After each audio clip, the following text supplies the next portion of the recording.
सम्यक भारद्वाज जो सीबीएसई के एग्जाम कंट्रोलर है, उन्होंने पारा नंबर 6 और पारा नंबर 7 में साफ साफ लिखा है कि if possible marks should be decreased. तो आपके मार्क्स कम भी हो सकते हैं, लेकिन इसकी संभावना बहुत कम 2% से 3% होती है।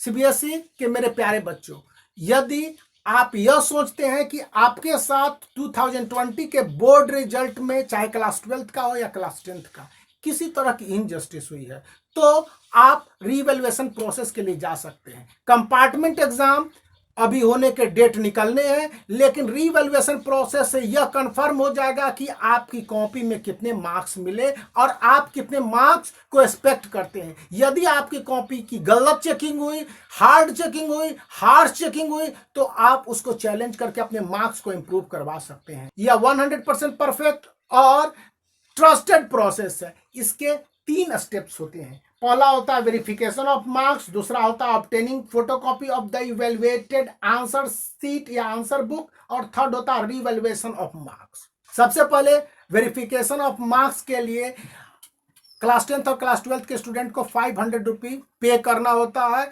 सीबीएसई को, और सीबीएसई आपके कॉपी में जो भी मार्क्स आए हैं उसको रीटोटलिंग करता है और देखता है कि किसी तरह की टोटलिंग में गड़बड़ी नहीं है।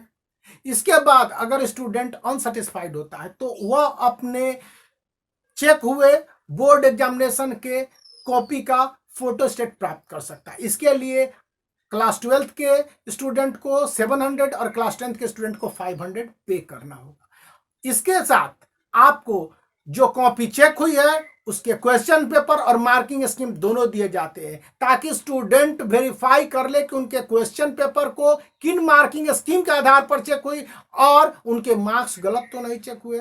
इस कॉपी को लेकर आप किसी भी टीचर को दिखलवा सकते हैं कि हाँ स्टूडेंट के मार्क्स में गड़बड़ी हुई है या नहीं गड़बड़ी हुई है। यदि आपके साथ गड़बड़ी हुई है तो जितने क्वेश्चन पेपर के मार्क्स को देने में गड़बड़ी हुई है 100 रुपीज ईच क्वेश्चन के हिसाब से बोर्ड को रीअपील कर सकते हैं। लेकिन एक बात को ध्यान रखिएगा, क्योंकि सम्यक भारद्वाज जो सीबीएसई के एग्जाम कंट्रोलर है, उन्होंने पारा नंबर 6 और पारा नंबर 7 में साफ साफ लिखा है कि if possible marks should be decreased. तो आपके मार्क्स कम भी हो सकते हैं, लेकिन इसकी संभावना बहुत कम 2% से 3% होती है।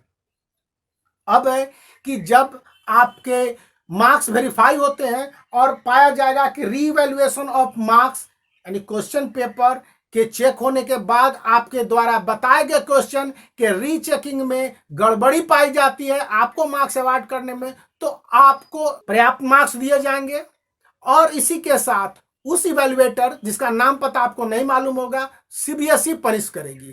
थर्ड काम होगा कि आपके इस पूरे प्रोसेस में जितने पेमेंट लगे, यानी कि 500 रुपीज आप मार्क्स के वेरिफिकेशन के लिए, फिर आप फोटोकॉपी के ऑब्टेन के लिए 500 या 700 रुपीज पे करते हैं। इसके बाद जितने भी क्वेश्चन हैं उनके लिए आप चैलेंज करेंगे तो 100 ईच प्रत्येक क्वेश्चन के लिए लगेंगे, तो ये सारे पैसे वापस कर दिए जाते हैं। इस बात को ध्यान में रखते हुए आप रीवेरिफिकेशन के प्रोसेस के लिए जा सकते हैं।